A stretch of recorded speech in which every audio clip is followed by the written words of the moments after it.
A word from Jesus is all you need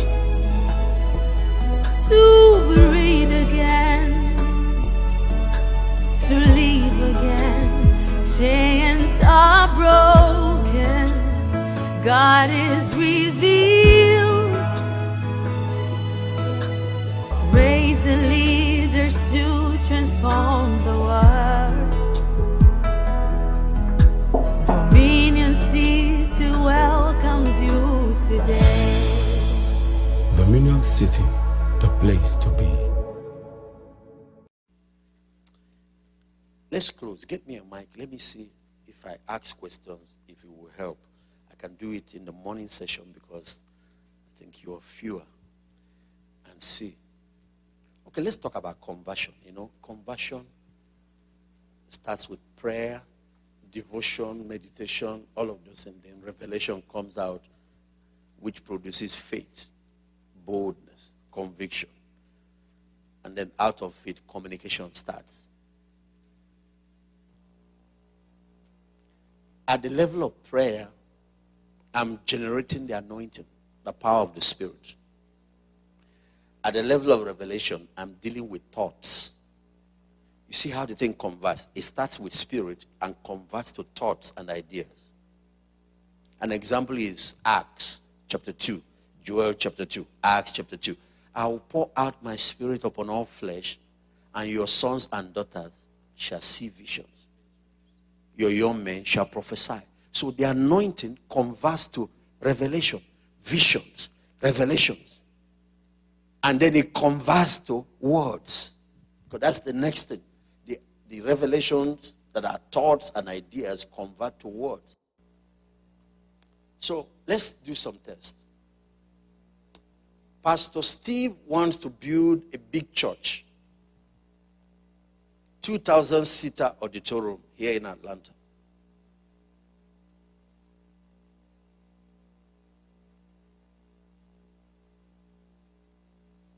He has this dream. He has this dream to build it. Where is Pastor Steve in this conversion stage? He is at the level of revelation. That's where vision is. Obviously, somewhere in prayer or in the time of meditation or in the time of worship, he downloaded that idea. But if you meet a man who has no vision, no idea, nothing, he needs to go back to prayer and download something.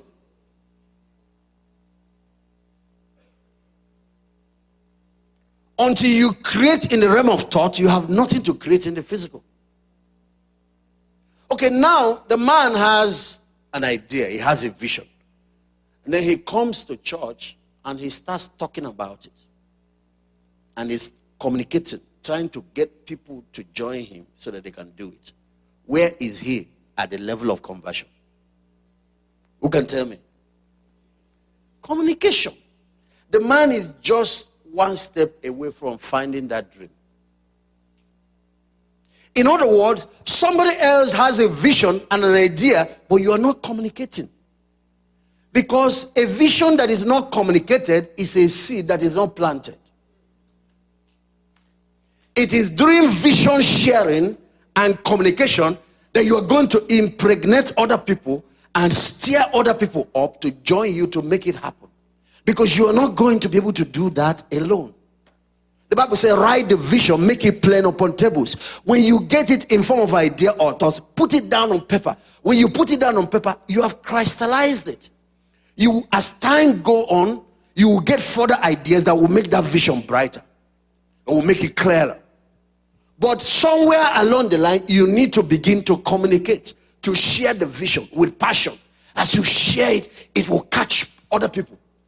It will not catch everybody. There are some people, when they hear about your vision, they will wave it off. Don't bother about such people. Stay away from them or they kill the vision for you. But the other guys, when they hear about your vision, it stirs them. Something in them boils.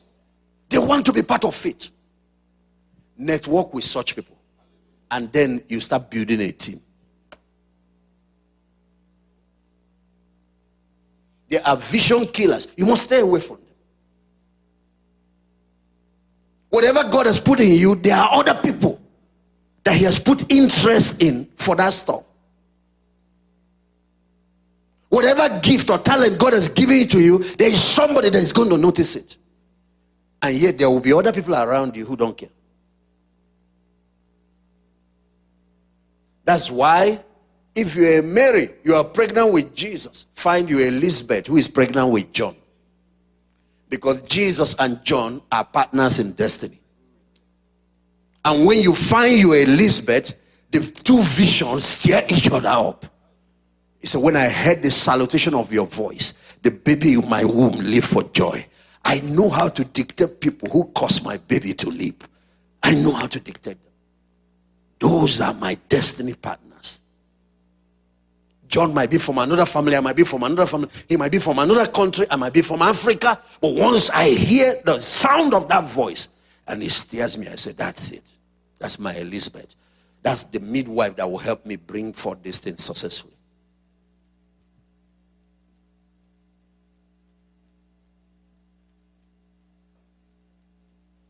Okay, the time Pastor Steve is teaching the people, he's communicating, he's talking to them. He is at the level of communication. You can see the man has gone far from prayer to getting the vision, to being convinced, getting the conviction, the faith that it can be done. He is now at this level. He is one step away. Action is what is left. Then one day you see him, he comes, he gathers the people, he breaks them into groups, and they start raising funds. And they are generating funds, they are raising funds, people are giving towards it.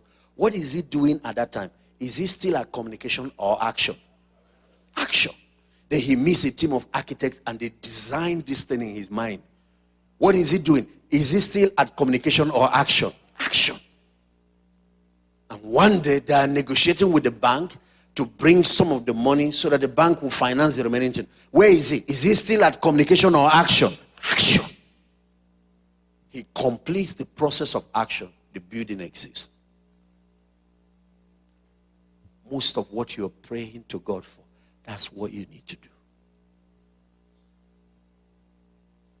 So you're going to help me. I will pick 5 things.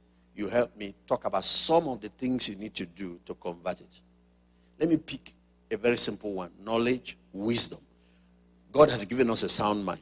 We have the mind of Christ. How do you become a wise man practically, experientially, a knowledgeable person? How do you convert this mind of Christ to reality?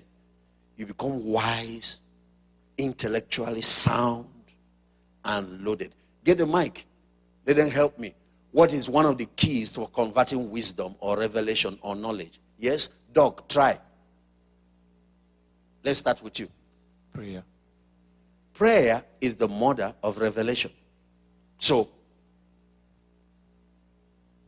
that's good. But I will tell you the truth that prayer is not usually where to start. But there's nothing wrong if you start with it. Say, Lord, give me wisdom like Solomon asked God. And then, in the course of that, God releases wisdom, but it will be the spiritual type. It needs to be converted further down. So when you read the book of Solomon or the book of Ecclesiastes, Solomon said, after God gave him wisdom by prayer, he said, I began to study everything. Everything. I studied nature. I studied the animals. I studied everything. I researched into everything. So everyone said, number 2, study. So you see, a man that doesn't read, that doesn't study, that doesn't do, will just be talking. I have the mind of Christ, but there is nothing in your head. You fail your exams. That's why I read a book a week. I don't know what it will be for you. But you cannot be mentally lazy if you want to be successful in life. Yes, another key. Yes, who can tell me? Another key for converting wisdom. I want to be sure that we get this. Please, get this well. Praise the Lord. Pastor, I found out that you've just... In one word, because, tell us. Studying. Spending time with the knowledge area you want to develop. You need to spend time with the knowledge area you need to develop. if you want to develop anything around software, you need to spend enough time with software. Then the Holy Spirit will take what you've learned and expand it for you. That's what I'm trying to show you. If you don't have the raw material first, the raw material for producing wisdom is information. If you don't read and study and research and work on it, when the Holy Spirit comes, there is nothing for him to process. So I study a lot, but when I now get into prayer, that's where digestion and assimilation takes place. Okay, another key. Yes. For the converting wisdom. Thank you. So I would say humility and being a good listener, because you have to always tell yourself that you don't know anything and be open to listen to others and to grow and to negotiate. That is one thing that has helped me and is really helping me. The scripture has another word for it, but I know what she's talking about. It's called meekness. Everyone say meekness.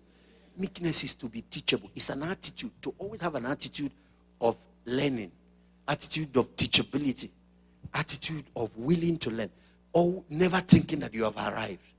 Such people, they pour wisdom almost everywhere they go.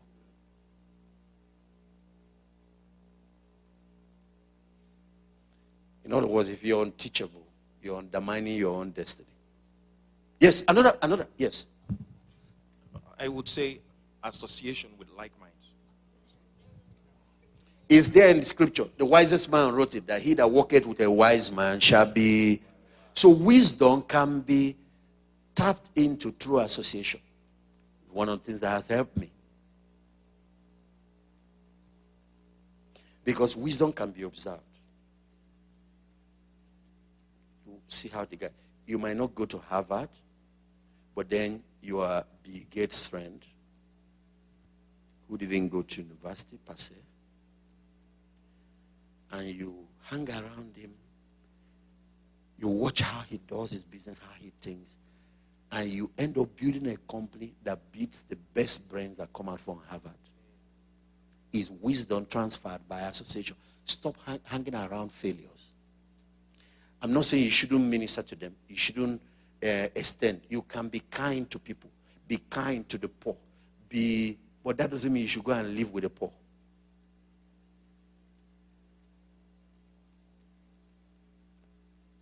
Be nice to people who are sick, including lepers and people who have even disease that can be transferred. But that doesn't mean you should go and live. Tell me who your friend is. I'll tell you who you are. Association is one of the keys to wisdom. Yes, let's look at another thing. So find wise people. Associate with them. Find people that are doing well. Let me give you a key. I taught it to my kids. One of my child was struggling academically in school. So I called her and said, if you want to be among the best 10 students in your class, befriend the best 3.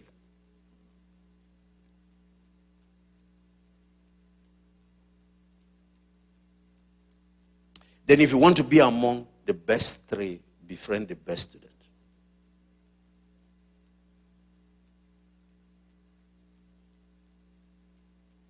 You walk with the wise, you end up being wise. You walk with fools, you end up being foolish. Yes. Focused and disciplined.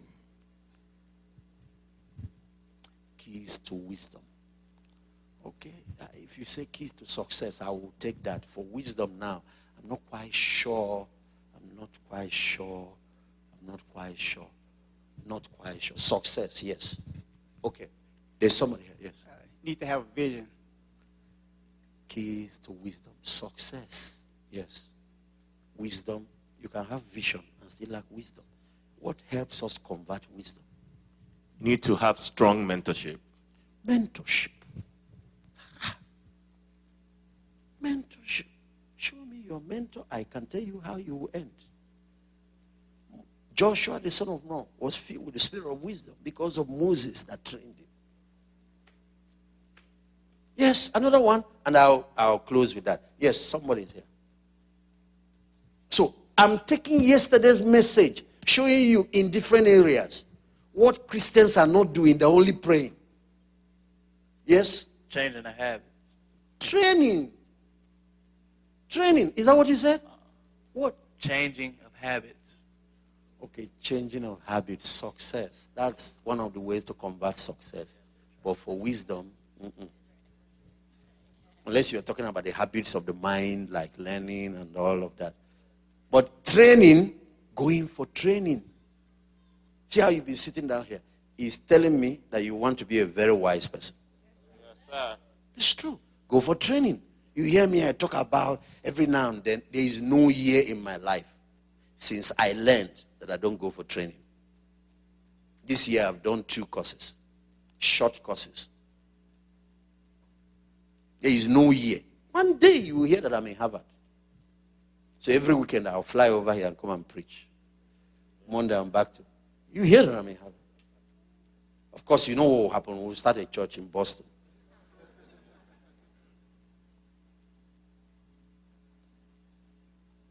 And then get some of my professors to be attending the church, because that's what I did in my universities.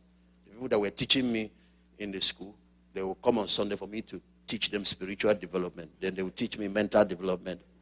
That's what was happening. I pastored a lot of my lecturers. It's true. Because I was loaded. I do what you can't do. One of them got drunk. He's a professor. Slept on the roadside, and rain fell on him that night. Some of the students found him and took him back to the house. And said, they told him, there is one guy in this school. He is your student, but he can help you.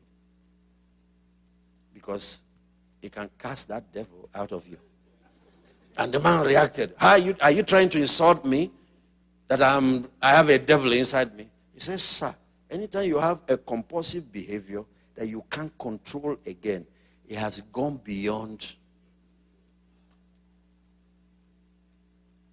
Something else has accommodated you. And his intellect, but finally he came.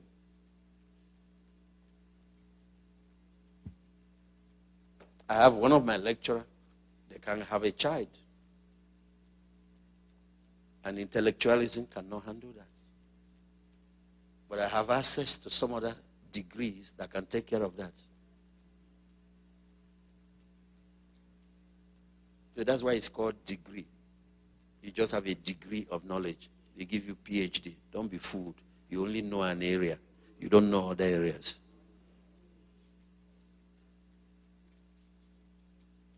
Let's talk about wealth, money. You come and pay your tithe, then you pray, and they bless you. How do we convert a lot of money down? Jesus has died, taking away poverty. How do we? Yes, let's start. Or should I start for you? I should start. Let me say the easy one, giving. That's the easy one, because I already know that you know that one.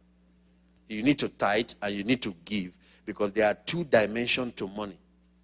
There is the opening of the windows of heaven and releasing of blessing. So your tithing will cause the blessing to rest on you, because there are people that are working hard and other forces are canceling their efforts. What is the use of earning $10,000 when your kidney fails and you need $50,000 to fix it? What's the use of saving $10,000 so you can buy an SUV and it burns down in fire the next day or after 2 weeks? Anyway, an American will tell me insurance will pay. But we who know God also get divine insurance. When you are tighter, you are insured for such issues. Somebody hearing what I'm saying? That even when such things happen, the provision is already in plan to bounce you back. What's the use getting the best degree and you die before you use it? So if you think it's only work and effort, no. Success is work plus grace. So giving opens grace, but it's not enough. You need the other side. So let's talk about other things that are necessary, because it's not just the blessing. The blessing needs a platform for expression. Okay, let's talk about the other things. Yes, sir. Creating value. Creating value. Value creation is wealth creation. Create something that people need, and then find a way to market it to them. Value creation is what is wealth creation. You don't have anything anybody needs, any form of service or product or whatever solution, you don't have money.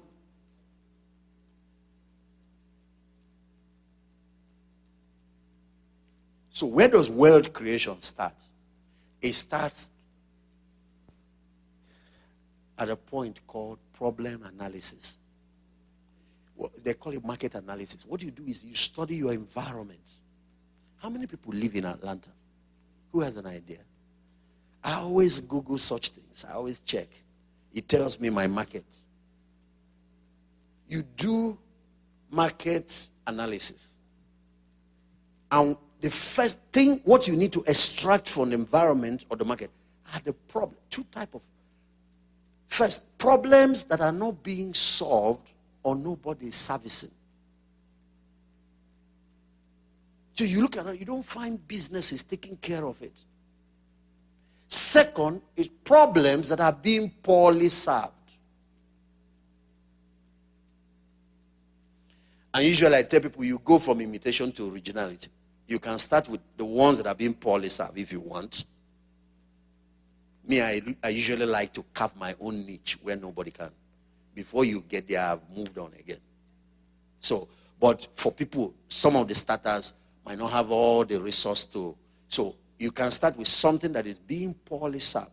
There are a few businesses, but they are not taking care of the people well. They are not solving the problem well. That means there is a lot of room for improvement. So what you do is you go around and study those that are doing it. Let's talk about dry cleaning business in Atlanta. You go there and check what they are doing. Visit their whatever. You may submit one or two of your clothes and see how they take care of people's clothing. And then you look at what they are not doing. I don't know the chemical they use, but when they finish, these clothes are smelling bad. Or maybe when they finish, the fabrics are distorted. Or maybe their ironing services are not good. Then you improve what is lacking. You take the same business, improve what is lacking, add additional value to it. You bring it to the market and you dominate the markets. It takes a little time of marketing for people to know that you are there. And usually when you come up newly, they wonder, what is the difference? It's the same thing. But your marketing strategy is emphasizing the difference. The additional values you're bringing to the table. And then, wow, there is a market shift. And the shift continues till you gain market dominance. But usually, someone like me, I go to a new area. Problems that are not being solved at all. If I'm passing in the street when work closes by 4, 5 in the evening, and I see a lot of people standing on the roadside waiting for transportation, I know, wow, this problem is business. Every problem is a potential business. And every problem is a potential ministry.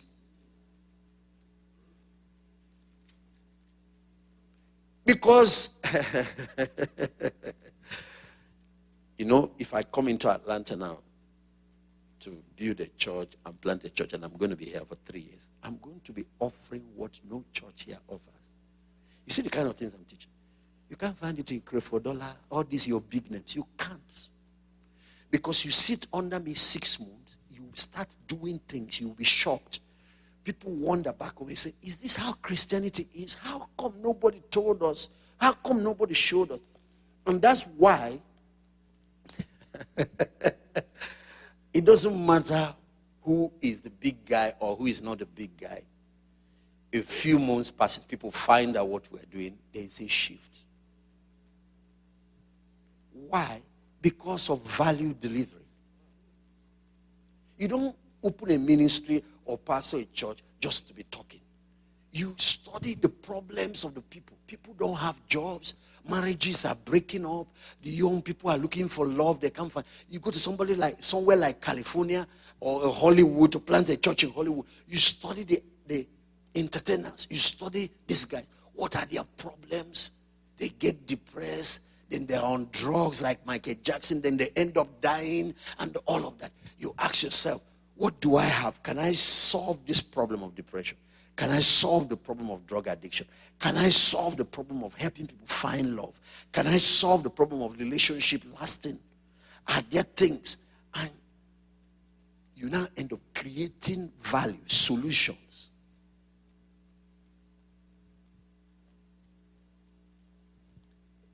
Money will start finding you when you create value.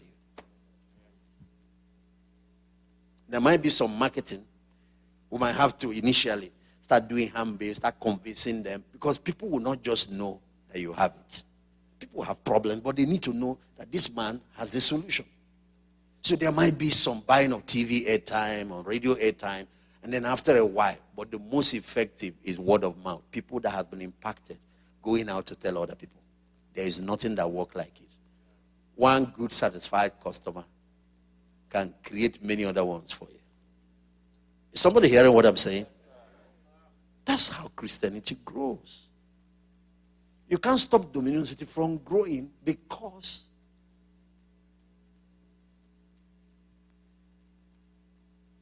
back home, a lot of pastors are misbehaving in Africa and leaving their job, pursuing shadows. So we sat on those things, those core elements of ministry that they are neglecting, like Christian values, like Christian virtues, and we are delivering. So anybody that is interested in truly serving God finds us.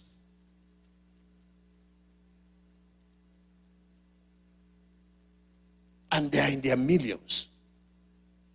That's why any city you see us, you see people, we don't have space for them.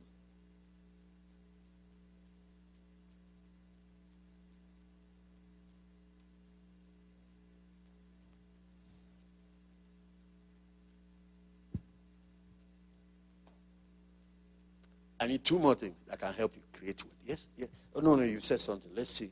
Yes, yes. I would say being multifaceted, creating more than one source of income. Abrahamic blessing is multiple sources of income. I discovered that years ago, so I made up my mind, you cannot restrict me to salary or wanting. You cannot do that. The Abrahamic blessing is multiple streams of blessing. So I've created for myself at least 7 streams. In case there is famine in one area, it doesn't affect me. I have 6 other ones flowing.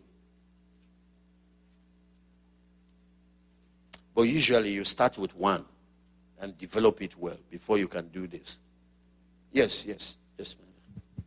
Being consistent and not giving up your dreams. Quite Okay. easy.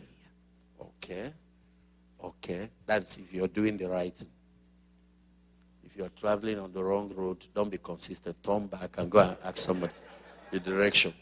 But if you're on the right road, be consistent. You will get to where you're going. Okay. The last one. Yes.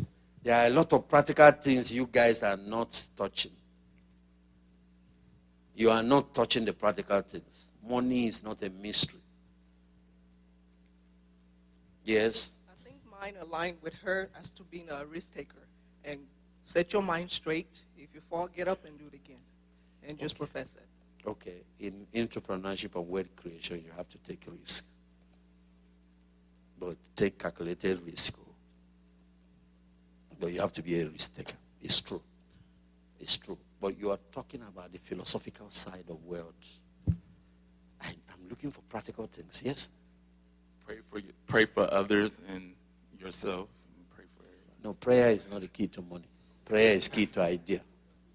Prayer does not produce money. If not, Christians will be the richest people on earth. It's the key to idea. Then ideas will create money. So If you like, pray for others. It will make you wealthy. That's what I'm saying. You are too in the spirit, too dealing with. Convert. I'm talking about conversion. Bring this thing down. I'm looking for product. You are in the spirit, still lost. Yeah? Revelation. When God gives you an idea, run with it. God gives you an idea, run with it. That's the starting point of wealth creation. An idea. Okay? That's beautiful. So, that's what prayer would do. Prayer can precipitate an idea. But when you have it, you have the raw material, but you need to do some further conversion. Okay, I saw some hands here. Or are we getting, okay? Reliable. It helps. If you have an organization and you have a good culture, it will help. But you guys are still... Let's come here, please. Okay, yes. Yeah, hard work. Hard work. You want money? You're going to work for it.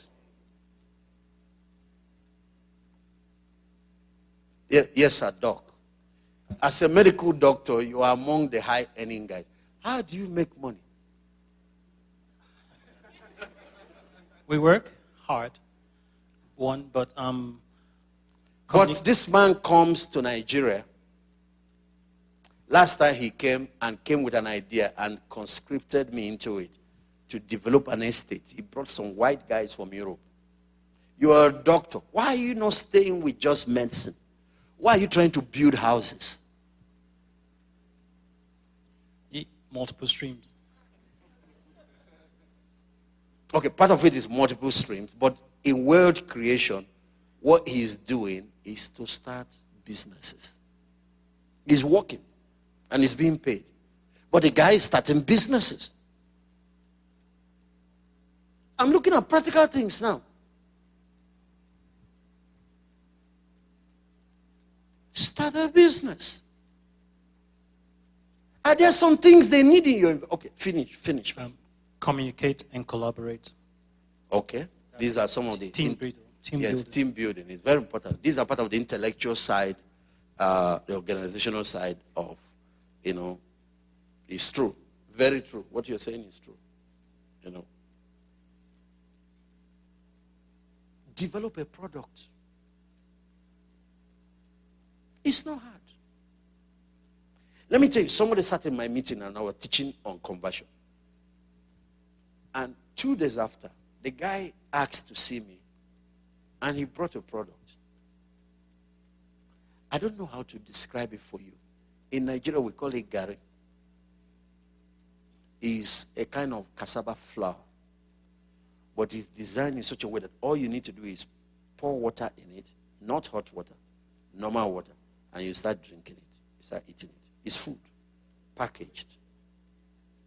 So when he showed it to me, he said, I'm giving you this one for you to test. It's a new product I developed. So I said to him, okay, that is wonderful, but there are people already doing this. He said, Pastor, you have not read my label. Read it and see. It's different from what you have in the market. So I read. Do you know what this guy did? There are other guys packaging that flour and selling. But what he did is that when you buy it, you need sugar. You need groundnut, peanuts. You need milk. So what he did is that he got that stuff, mix it with sugar, the right quantity. Mix it with milk. Put the peanuts, everything inside, and sealed it and labeled it. So you just buy, all you need to do is add water, and you're already enjoying food. Powerful innovation. I told him, go and patent. Somebody's going to copy it. Go and do something. And then I told him, flood the market with this stuff. Guy is making money.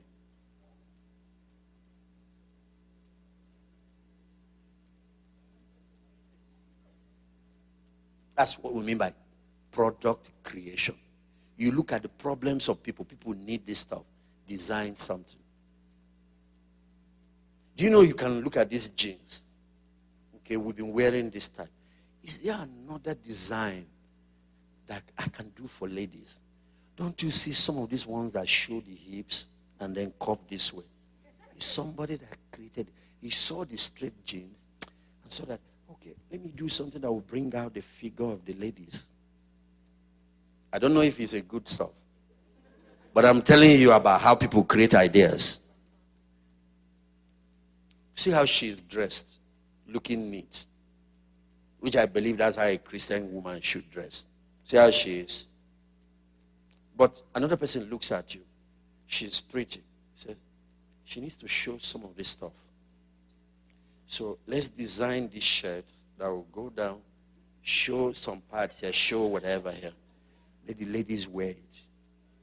And then they bring out a few models and get some ladies to wear posing pictures. People like it. He has started selling. I'm not saying it's good, but I'm just letting you know how products are designed. Human beings like you sit down and create these things and they're making money. And you can join the market tomorrow. You can be here going to work, but you have products that are out there making serious money for you.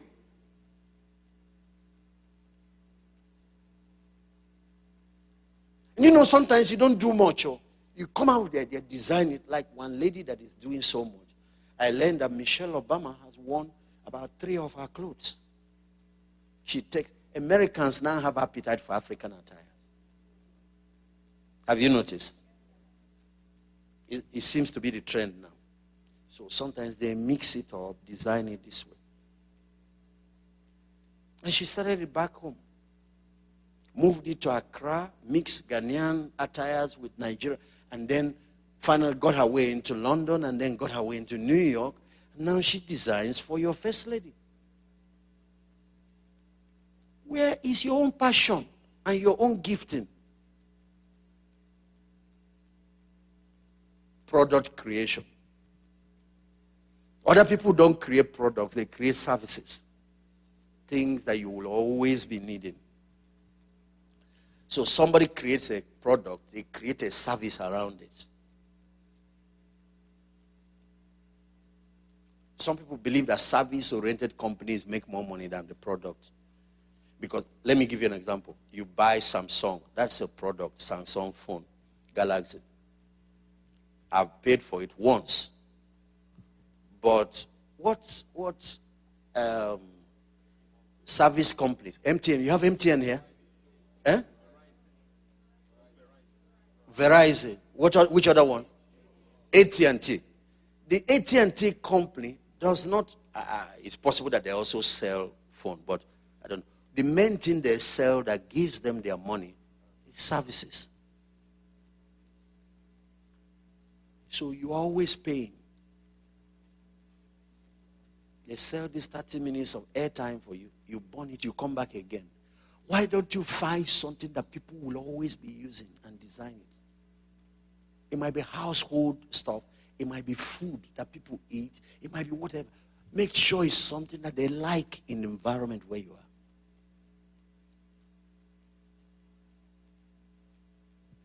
My sister, she's a PhD holder. But she lives in an African nation. When you get there, the people, the young people like to enjoy. But you don't find fast food restaurants. This Mr. Biggs and, chicken, whatever, what do you call it? McDonald's. And you don't find it. But the youth like it. You have a few. And the professor is depending on salary every month. No. Create one fast food joint. When that one has done well, multiply it. Create some other branches. And they will start giving you. But that might not be her passion. She might not be interested in selling food and other. There must be something else.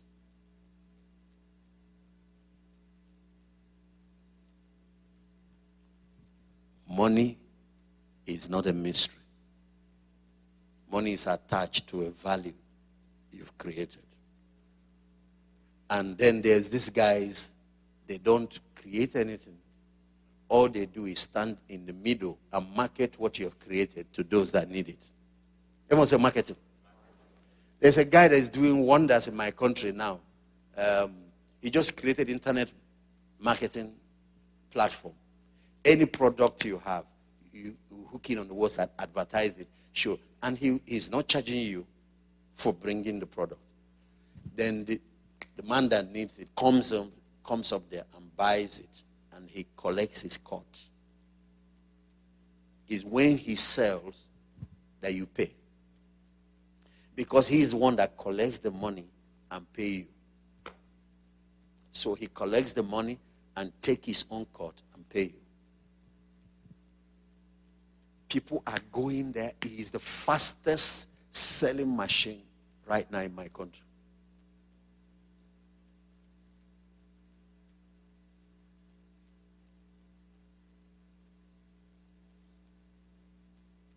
There are guys that market programs.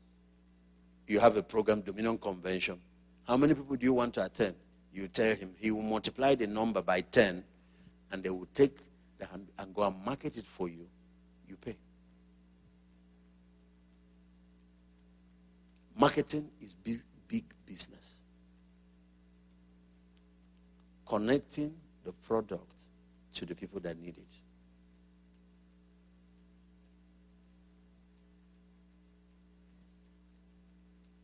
You can see that this Dominion Convention needs marketing. Am I correct? America needs what we're talking about. Atlanta needs it. You have a lot of people struggling in this country who needs to tap into the laws of Dominion. But they will discover the value through marketing.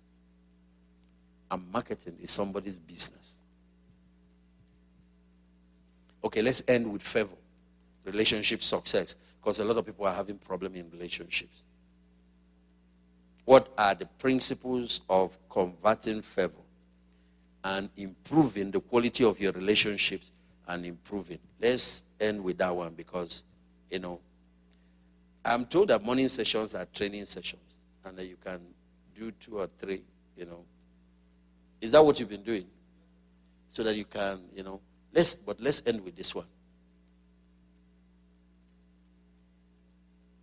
How successful are relationships here? Even those that are married, how long do they last? And then the ones that are not married, how often do they find good marriages?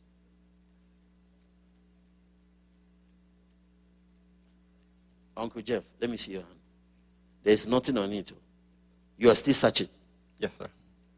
That's very bad. Your kids should be teenagers by now. So what is the problem? How can you have a handsome young man who has a good job, a computer guru, is making serious money, 6 figures in dollars, and yet, and you have pretty babes, born again, spirit-filled, anointed. Come, everybody look in this direction. Doc. This doc is medical doctor. This is not academic doctor. Look at his hand. My sister, stand there and look. No ring on this hand.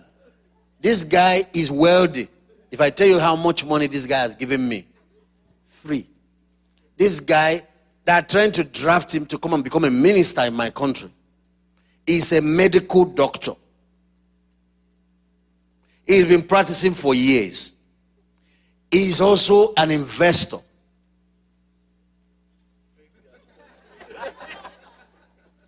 It's not that he has married before and is divorced. So what makes a wealthy young man that is successful, a Christian, he lives in a Western country, not find love when there are good sisters? Let me see your hand, my sister. Beautiful sisters, born again. And after a while, some of them start writing us, find me a wife from Africa, put her on the aircraft and send her to me in the US. Are you crazy? What about these sisters that are here? Why do you want to go and bring somebody from the village?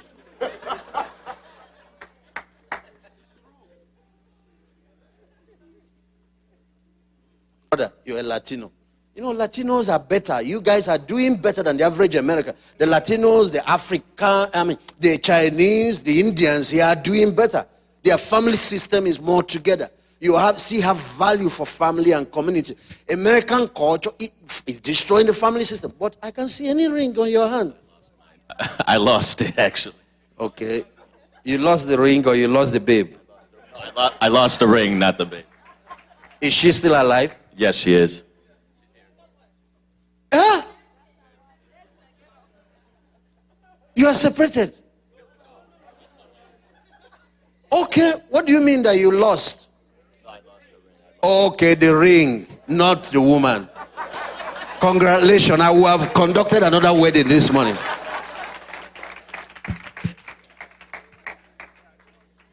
Meanwhile, you're beautiful and graceful. You know, you have good eyes. You know, the prettiest women are from Africa. And then after that, the Latinos. Have you heard about Ethiopian woman that made Solomon lose his wisdom? Have you seen Ethiopian babes?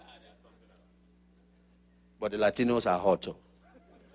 Hey, Brazil, Cuba. Some of our pastors went for World Cup. I had to pray in tongues over there. Meanwhile, we're opening a church in Brazil.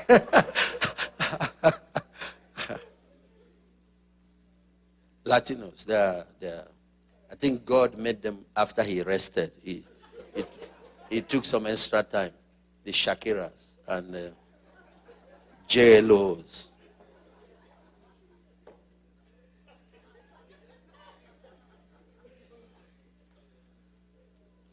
It's good for you to laugh because it helps the message to sink in. But go and meet a JLO, a Shakira, or whatever. You hear he has been in how many marriages? What is wrong? Anyway, I don't have the time to teach on relationship in this my trip. So you are going to help me. Let's see if we can all learn.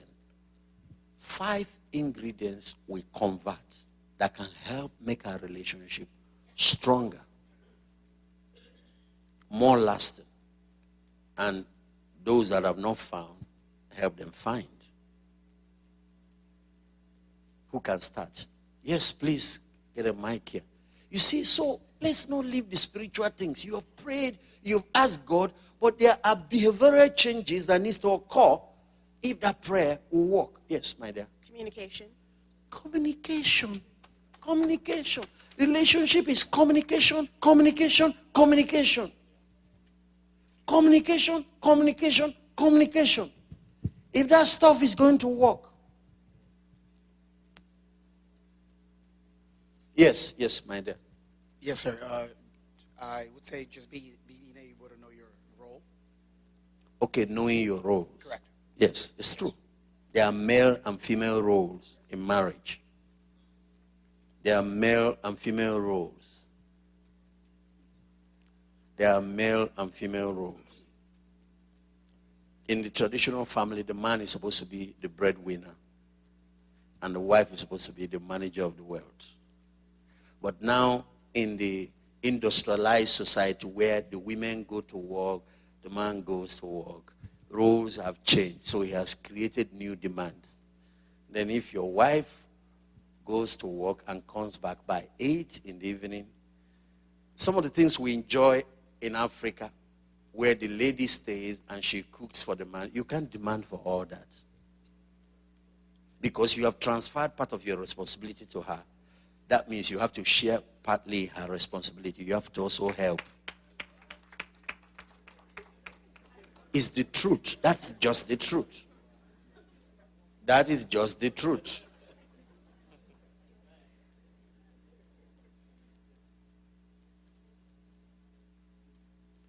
If men start getting pregnant, that means they are sharing in the women's responsibility. The women have to learn how to get men pregnant.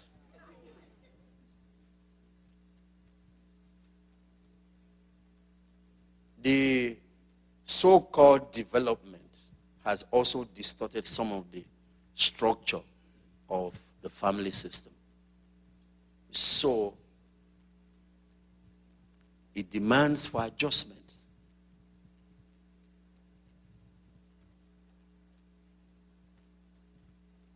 Can you imagine if your wife is going to work during the day to come back in the evening? Then you might have to adjust how you work and be the one to stay at home so that you can look into the welfare of the children. She returns in the evening, then maybe it's your turn. You can't, those of you from Africa, come and demand for the food traditional. If you demand for it, you're going to cause problem. If I live here, I'm going to leave the biblical, structure of marriage. I will still be the one producing most of the money because money making is not a problem to me. As long as there are human beings and problems.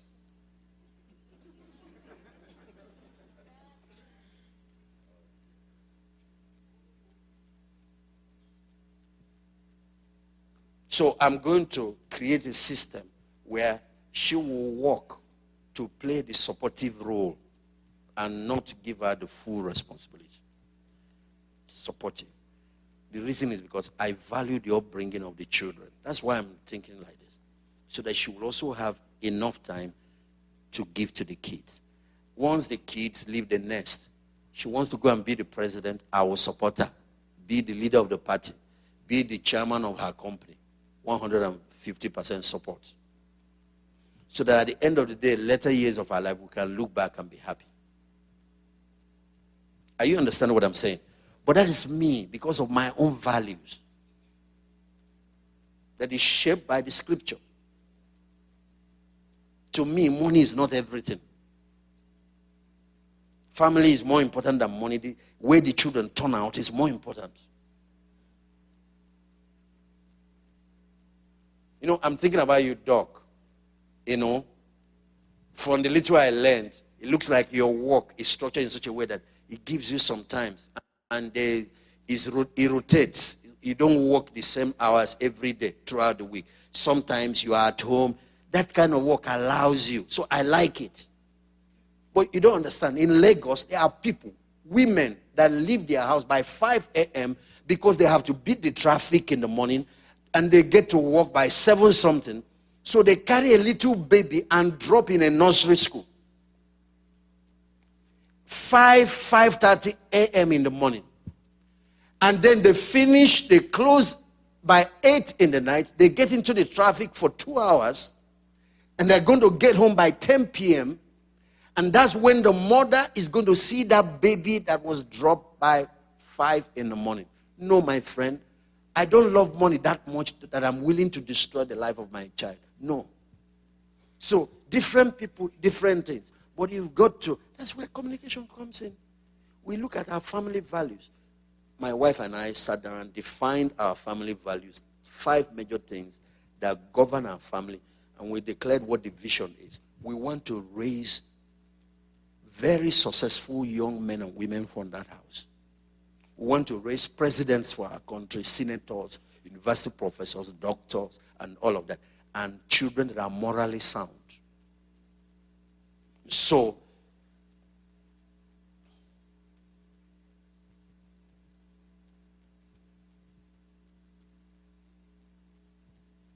we agreed on those things that will help us to achieve it. She is a pastor. But she cannot move at my pace. If she does it, our children will hate Christianity.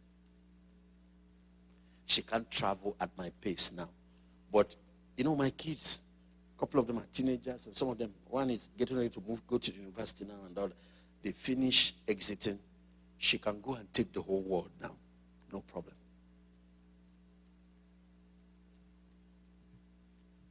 So we have to find a type of work that will enable her to be both a mother and a career person. What we do here is that we eat our bread, we eat our cake, and then we still want to have it. something has to give. So you have to check through your values which one is more important. Making all the money. You know, some young women make all the money, rise to the peak of the career, only to realize that there is no man in their life. But if relationship and marriage and family is important to you, you need to put that into consideration. And then there will be a little balancing. Is somebody hearing what I'm saying? That's why if you mentor people well when they are teenagers, they have opportunity to actually maximize their youth before they marry and set the foundation right. So when marriage comes, it doesn't disturb anything. They pay the price during the years they are having kids and then continue to fulfill the rest of their destiny. Because, okay, let's look at some of those points that will help us have better relationship. Somebody has already given us communication. You hit the thing on the head. Let's look for the other ones. Yes. Okay. I was going to say to have humility, less pride, and willingness to compromise. Let me tell you this. One of the principal key to favor is humility. How many of you like proud people? Arrogant people? Everybody hates the proud. And God hates the proud doubly. So when you are proud, you create a lot of problems, opposition, people who want to stop you, who want to make you fail, who want to oppose you, even when you are doing something good, who want to put roadblocks on your path. When you are humble, the Bible says God gives grace to the humble. Guess what? It's not only God that favors the humble, people also favor the meek. So in marriage, you want to extract favor constantly from your partner and from other people. Humility. If you're wealthy, don't let the money get to your head. If you're pretty, don't let beauty get to your head. It's a gift. You didn't make it. It's not your... You know, back home, there's a young man that was telling me, he said, I'm a self-made man. He's wealthy, he has some money. I said, so what? You are self-made.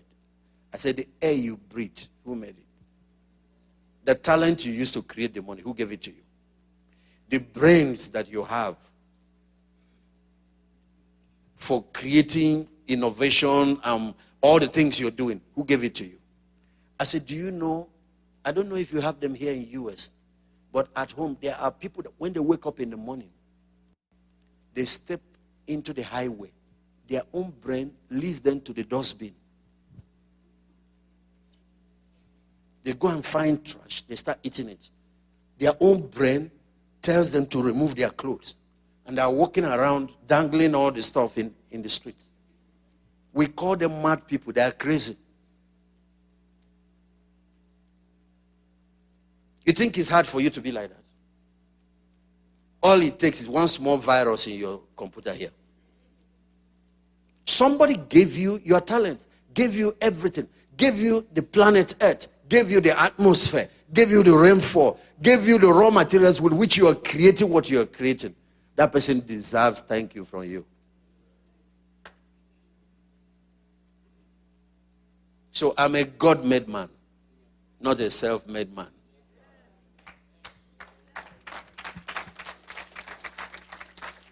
Okay, let's get some more. Let's get some more. Humility. Humility is part of it. You have to be seen to be shown favor. You have to be seen. Yeah.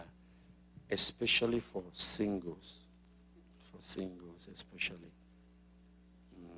Especially for singles. If the king did not see Esther, there is no way we have shown her that favor.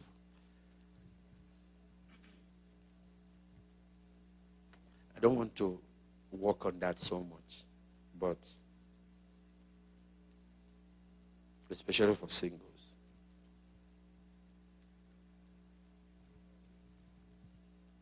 Get involved in some group, youth group, activity group. Get involved in church and serve. Do you know the easiest place to find your spouse?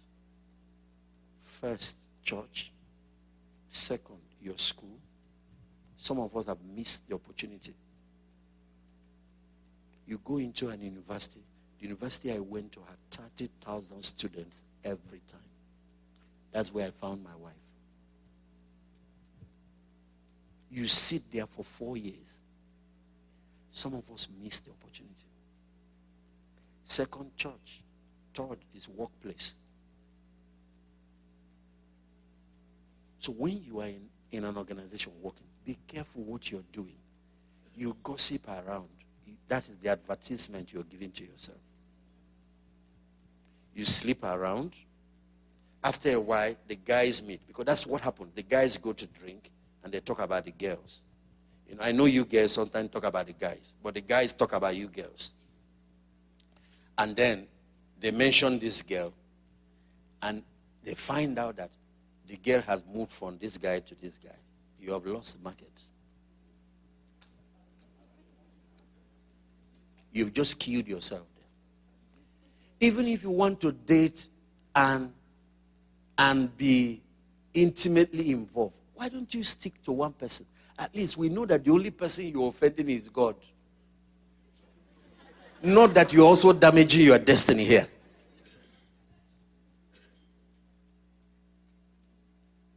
I even talk to sinners sometimes in my country. I said, even if you don't want to give your life to Christ, you want to be a sinner, at least live long. So stop that Igbo you are smoking, cocaine. Stop taking these things that will kill you. Live long. Who knows? The prayer we're praying for you might work later. Stop sleeping around like you're doing. You're going to get HIV. And so some pastors, when we talk about curtailing HIV in Africa, they said, you know, as men of God who believe in purity, we should not tell them about condom. I said, no, we need to tell them about condom. Everybody is not going to live holy. There are unbelievers out there. They can't even live it. So let's tell them about kingdom. Let them stay alive till we're able to hear the gospel.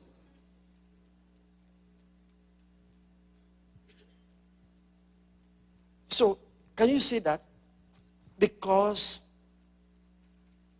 they get around. So, in church, watch you.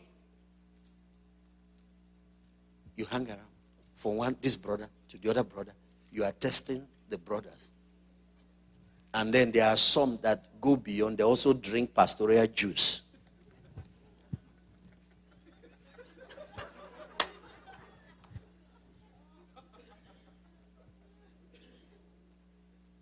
Jumping around.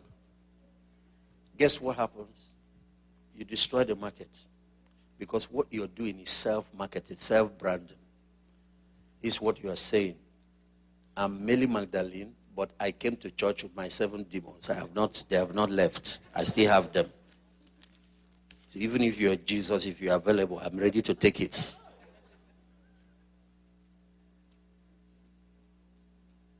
You can be whatever you wear.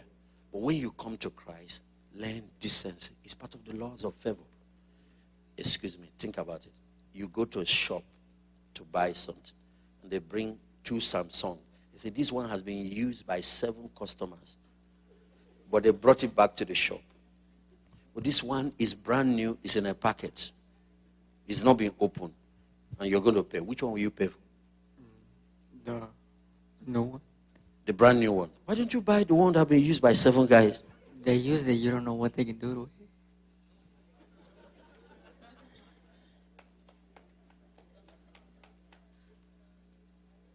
But after being made Magdalene, you now come to church, you stop playing. I'm no more a player, I'm a child of God. If you're going to date one person, not why you are going with the guy, you are. It's the same thing with guys. Ladies, do you like the guy that's jumping around with all the sisters? Nobody likes it. I think that stuff, God planned that it should not be shared. The Holy of Holies, he meant for only one high priest to be entering it. Find who your high priest is and give him access.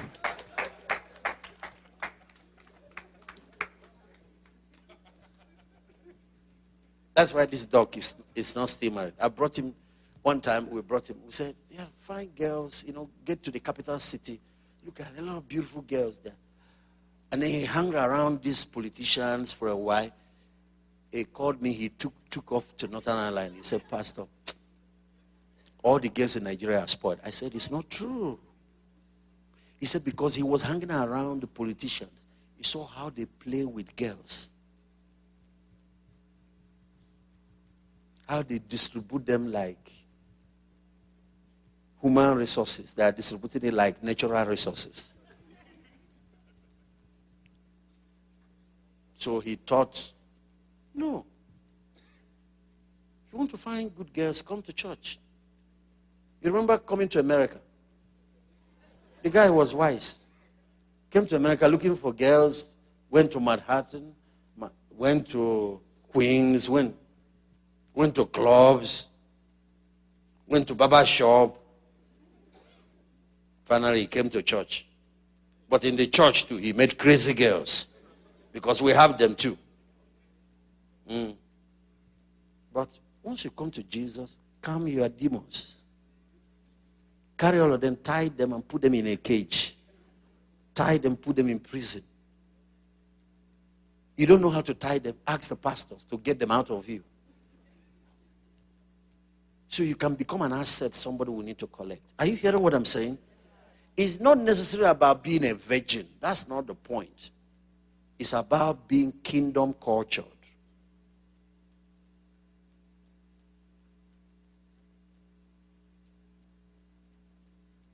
People love virtue. People love values. They might not have it, but they like it.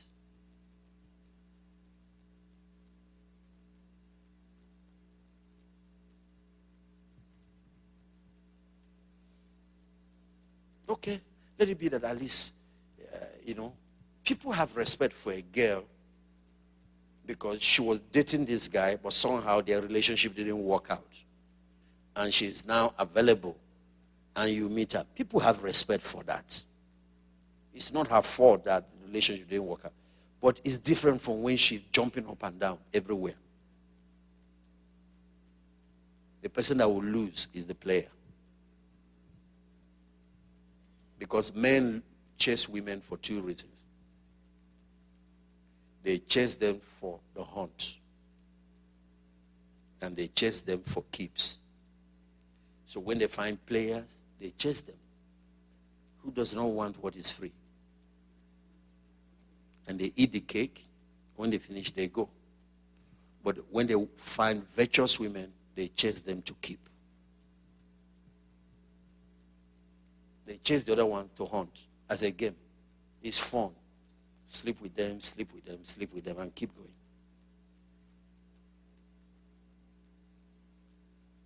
America pretends that values does not matter, that virtues don't matter. But every time you turn on your music industry, they are singing about broken heart. This guy disappointed me. This guy did this to me. This guy broke my heart. This guy. So even the bad girls are looking for faithful men.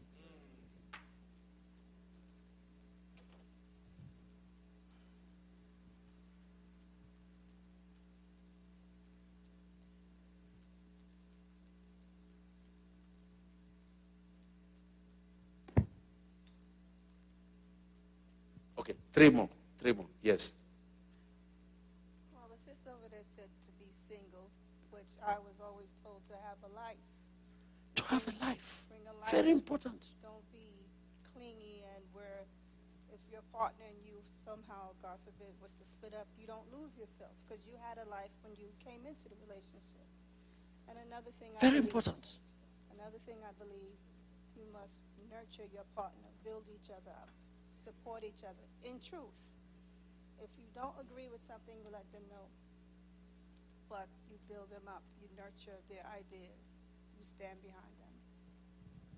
This lady dropped two very important issues here. Let me give a secret to young ladies who are looking for a spouse. When you meet men, forget about your needs. All these your needs for emotion, for affection, for that. Tap into his own needs. Find out what his vision, his goals are. And make yourself relevant to that. Be the person that always encourages him to become all he can be. When he is down, when he has failed, don't be the one that say, look at you, you're a failure, you can't make money. No. Every man should stay away from that kind of woman that talk you down. Be the one that tell him that you believe in him, that believe in his potential, that believe in his future, that inspire him. That's why David married Abigail. He was poor, he was broke, he was running around in the bush, but he met that young woman. The young woman said, you are going to be a king. I know your future. You are going to end up a king. So don't get violent and kill somebody because today is rough. Be the voice of kindness and inspiration and encouragement. Let me tell you, he might jump around all this. When he finishes, he will want to come back and settle down with you. That's something about men. There's something about men that are looking for somebody that will help their vision and their destiny. Women are looking for somebody that will love them. That will, affection is more important to you. But for men, accomplishment is more important to them.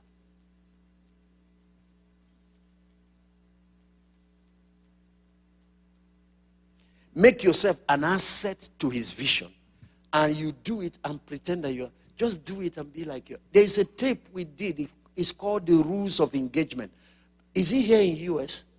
Please find that tape if you are single. You will see how to, once a man likes you, how not to lose him. The Rules of Engagement is our hottest selling relationship tape in Africa. And there is a second part for married people. Then obey the second law that the lady mentioned. Don't be too clingy. There are ladies like that. You can't allow the man to have space. No. You will choke him. He will start vomiting and he will vomit you out one day. It comes out of being too needy, out of rejection. So when you find somebody that loves you, you hold them like python and you squeeze them, squeeze till you... Men like space. Sometimes he's getting hot after you. Other times he wants to be alone. Maybe he's thinking about... Allow him. Allow him. Allow him. When he asks, allow him. To keep a relationship strong, you need both rainy season and dry season. You need winter and summer. The purpose of winter is to make summer desirable. And the purpose of summer is to make winter welcomed. You know, I teach couples at home. Sometimes travel. Once you find out that you are becoming used to each other, you don't take a trip. Go and visit your family. Stay for a week or 2 weeks. Then the guy will start missing you. He will start. Just like recreation together helps when you change environments. But sometimes it's good too. There's a mystery about marriage. You can't have too much of it, yet you can't do without it.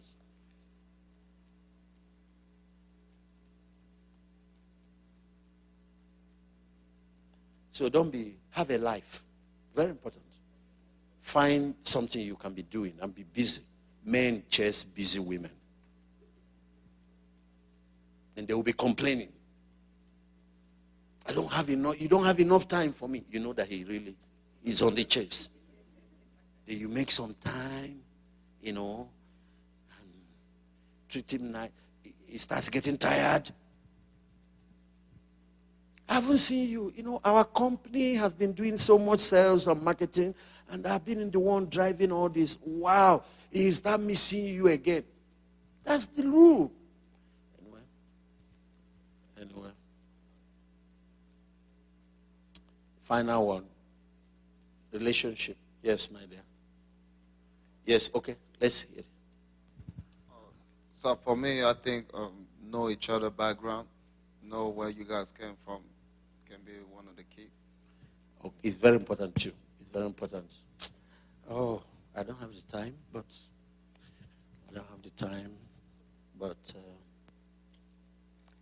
it's very important what you said. This is what love. Love is made up of 3 ingredients. Love is a triangle. This is what it's made up of.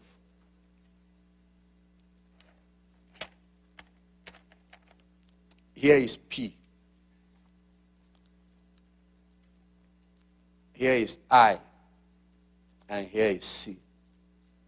That is love. It's called consummate love. That's total, complete love. P is passion. If you're going to marry somebody, see how we have gone into relationship. You like it? Okay, let me drop this before. You're going to marry somebody. Make sure you have P. P is passion, chemistry, sexual attraction. It doesn't mean you should have sex to know. When you meet somebody, like when a magnet meets a metal, when you meet somebody you are attracted to, you know. Are you hearing what I'm saying? Don't marry. If you don't have P, your marriage will be cold. There won't be fire in it. You need to have it hot. You know, drop it like it's hot.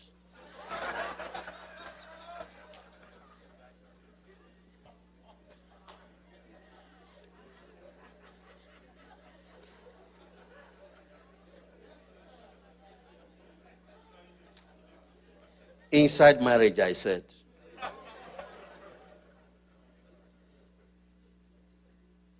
Okay, you need to have P. But even outside marriage, you meet people. And people are coming to. You have to check chemistry. Are you attracted to this person? That's what this one does. Then I is intimacy. Intimacy is not sex. Intimacy is knowing this person. And this is the one that cannot happen overnight. That's where you came in. You can't do this in one day. You can't meet somebody on Monday and marry him on Thursday. Because what some people do is they have so much P, so much passion, there's so much sexual attraction and energy, they'll go ahead and get married only to find out you don't know the person. Find out the character starts showing up and you want to leave the marriage. So, intimacy, you need a little time. Intimacy comes through sharing time, spending time together. Intimacy comes through open communication. Asking questions, getting to find out the person. Intimacy comes through association, and you get to find out this person's likes and dislikes, his strengths and weaknesses. Intimacy comes through sharing and going through things together. And then the final is C. It's called commitment.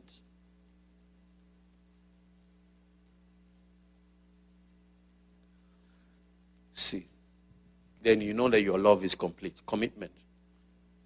You now promise to be part of each other's life. You promise to stand for this person, both in good times and in bad times. Commitment is the part that the Bible talks about a lot. When you say love is patient, love is kind, love can endure, love can... It's commitment that is that type of love that takes all that. When things are not going well, it will stand there. It's the bedrock of relationship. But intimacy and passion are the ones that make marriage interesting. Because intimacy makes the person your friend. Passion makes him the person you want to do all the stuff with.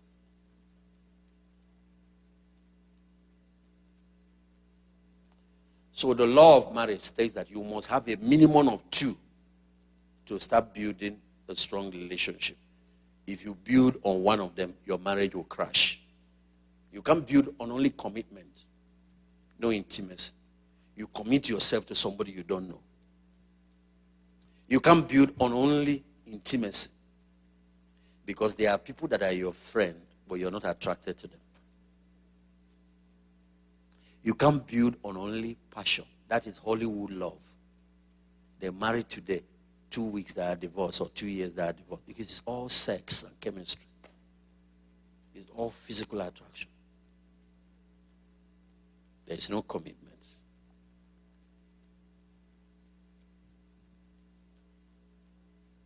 So your contribution, very powerful, and this is where we're going to close it. We're discussing conversion, that the things of God does not end in the spirit. There are things you do to bring out what has been promised into reality. And if we start learning what they are, we can have a wonderful life, a rich, fulfilled life in every area. You can take what God has promised you in Scripture and turn it into reality. It's working for me. And I know that the Word of God does not.